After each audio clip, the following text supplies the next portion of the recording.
Hello, আমি live সেভাবে আসি না আজকে। আমি একটা জিনিস দেখাতে, আমি যে কালপ্রিট তাকেও দেখাবো। I was driving and see কলকাতার সাদার্ন এভিনিউতে 27A এটার সামনে আমি রয়েছি এই মুহূর্তে। পুলিশও এসেছে, ছেলেটিকে ধরা হয়েছে। ওখানে তার বাইকটা রয়েছে, প্রচুর লোকজন এখানে রয়েছে। এবং কলকাতা শহরে আজকে আমি এই কারণেই এলাম লাইভে, আমরা এত কিছু প্রোটেস্ট করছি, এত কিছু চলছে, তার মধ্যেও একটি মেয়ের মিনিমাম নিরাপত্তা বোধহয় আজকের ডেটে আমাদের এখানে নেই। এবং আমি সেই কারণেই এলাম।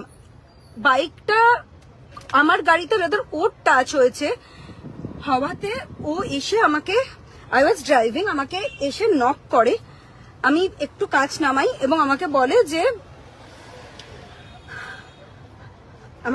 দরজা খুলতে। Southern Avenue